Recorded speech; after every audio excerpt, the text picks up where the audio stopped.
Il est 3h54 ce vendredi du 29 juillet 2022.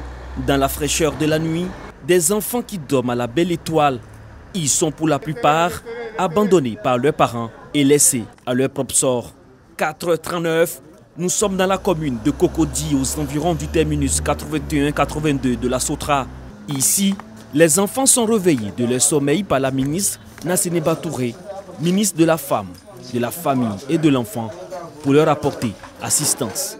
Sincèrement, quand je vous vois sur le terrain comme ça, moi ça me touche profondément.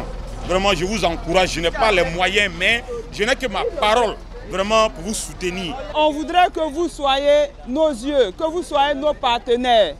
Quand il y a des enfants, que vous nous informez pour que nous puissions récupérer ces enfants, les soigner d'abord, savoir quel est leur problème, voir ceux qu'on peut remettre dans leur famille et puis voir ceux qui n'ont plus de famille, trouver des familles de placement, d'autres qui sont 14 ans, 15 ans, les former et puis les réinsérer dans la société. Cette opération est éclatée dans plusieurs communes avec des collaborateurs de Nassénéba Touré. Sur le balcon de cette pharmacie dans la commune de Marcory, une dizaine d'enfants, dont des filles, sont invités à rejoindre le cas de ramassage. Certains hésitent, d'autres prennent même la fuite, mais finissent par revenir à la raison. À bord du car, le doute laisse la place à la décrispation. Cette opération qui a permis de sortir plus de 200 enfants des rues en une nuit est pilotée par le programme de protection des enfants et adolescents vulnérables. C'est comme un espoir. D'autres attendaient, ils étaient dans la rue, vous les avez vus. D'autres sont réticents parce que peut-être ils sont déjà allés dans des centres, ils n'ont pas été bien traités. D'autres sont réticents parce que le problème psychologique qu'ils ont eu au départ de la famille n'a pas été traité. C'est un état d'esprit qui s'installe et il n'y a plus de confiance. Donc aujourd'hui, il y a un gros travail à faire pour éradiquer ce fléau de notre pays.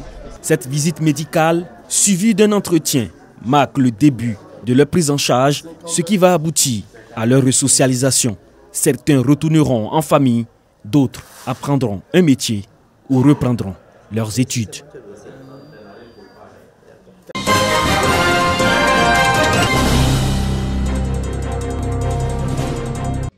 C'est ici que sortira du thé à Morofé, du côté de Yamoussoukro, un marché moderne, d'une capacité d'accueil de 1500 places, composé de magasins, de boxes et d'étals.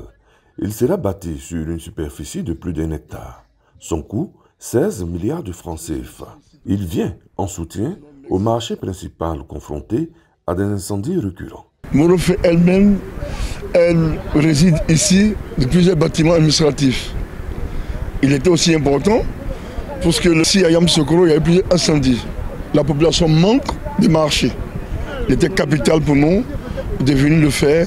Chefferie traditionnelle, jeunes et femmes se réjouissent déjà des retombées positives qu'un tel pôle économique pourrait apporter à leur localité. Je suis très content d'un premier temps.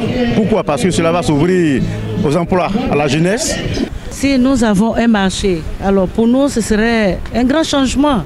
On ne verra plus les femmes au bord des voies en train de vendre des vivriers partout. Même si nous à Morofé on ne peut plus faire de l'agriculture, mais les voisins, Sema, Kami, Abouakwasikro jusqu'à Kossou, ils vont faire l'agriculture. Et nous pensons que notre marché, que nous construisons aujourd'hui, va servir de marché pour ces régions-là. Le marché moderne de Morofé à Yamoussoukro sera disponible dans 24 mois.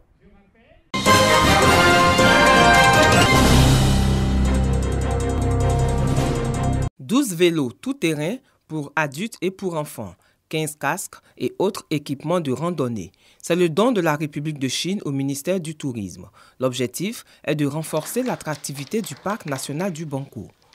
Le gouvernement chinois accorde une grande importance à la protection de l'environnement, poursuit une voie de développement caractérisée par la priorité écologique. Le directeur de cabinet du ministre du Tourisme, Jean-Marie Atakwaku, a au nom du ministre Siandou Fofana réceptionné le don.